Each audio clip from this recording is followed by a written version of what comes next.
In tonight's Tax Insider, the finer points of a two-year budget deal. Congressional leaders want to restore semblance of order on Capitol Hill after years of kick the can.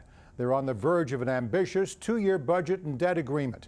John Boehner, the outgoing House Speaker, wants to push that measure through his unruly chamber before departing Congress at the end of the week.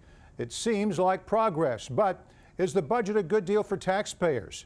For insight, I'm joined by Steve Ellis, Vice President of the nonpartisan Taxpayers for Common Sense. Well, Steve, let's start with a little history lesson. The cycle of crisis has been going on for so long we hardly notice it anymore. How long has it been since Congress passed a two-year deal? Well, not quite as long as you might have thought, Morris. Back in late 2013, about the same time, maybe a month later, that time frame, there was a budget deal agreed to. It was called Murray-Ryan, in name of Senator Patty Murray, the head of the Senate Budget Committee, and Representative Paul Ryan, the putative speaker-to-be, over setting the budget limits for FY14 and FY15. But now here we are fighting over FY16, and that's when this deal came out. Okay, Steve, so what about the numbers? Where does this budget increase federal spending and where does it make cuts? Sure. As I kind of mentioned at the beginning of your program, it's an $80 billion increase over FY16 and FY17, with $50 billion happening in FY16 and $30 billion happening in FY17. Each of that, so 25 and 25, half of each year goes to the non-defense discretionary and goes to the defense spending, plus both the defense OCO, the slush fund, the Overseas Contingency Operations slush fund, is getting about another $7 billion, and so is the State Department OCO as well. Now, the bill also suspends the debt limit through March of 2017. What does that mean? Well, what it doesn't mean is that it actually increases the debt limit. Basically, it's Congress saying, don't worry about it. We're not going to forget about the debt limit, and we'll come back to you and we'll talk about it in March of 2017. That gets it past the next election, and that gets it to the next president. Now, farm country is not going to be very happy with this budget deal. It produces savings from federally subsidized crop insurance, a program we've discussed a lot of times here on Capitol Insider. Tell us more. Well, certainly both the Agriculture Committee chairman and ranking, both House and Senate, have come out swinging against this provision.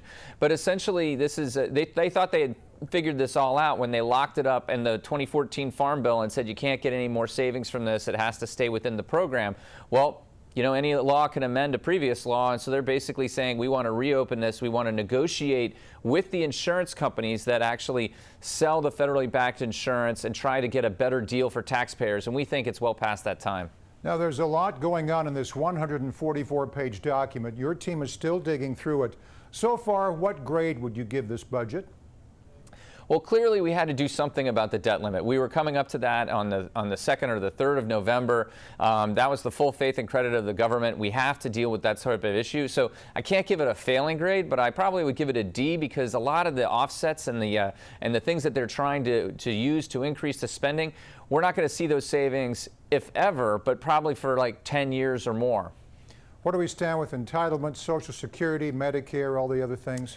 Well, they made some tweaks to Social Security and Medicare, mostly because the one part of Medicare, which is the disability insurance part, was actually going to basically go bankrupt, and so they took some money from the old age and survivors insurance portion and shifted it over there, some of that premium revenue, but then they made some adjustments to the program to try to increase the solvency in the long term. Same thing on Medicare. They actually had some people who were going to be seeing significant premium hikes, and they basically tried to cap that amount and then make them pay a surcharge over a longer period of time. So they made some tweaks, but these aren't the real fundamental changes we're going to have to see in these entitlement programs if they're going to survive in the future. Right. Before you go, Steve, I understand Taxpayers for Common Sense has a big anniversary coming up.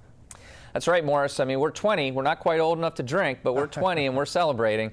And so we're going to be giving an award tomorrow night to Representative Mulvaney, Republican from South Carolina, Representative Blumenauer, Democrat from Oregon, our Mr. Smith Goes to Washington Award, and then we're also going to be inducting former Senator Coburn into the Taxpayer Hall of Fame and our co-founder and former President Jill Lancelot. And so we're really excited about it, and if your viewers want to read about it or even see about getting a ticket, they can see more information at www.taxpayer.net. Congratulations. Keep up the great job. Thank you, Morris. Steve Ellis, Vice President of the nonpartisan Taxpayers for Common Sense.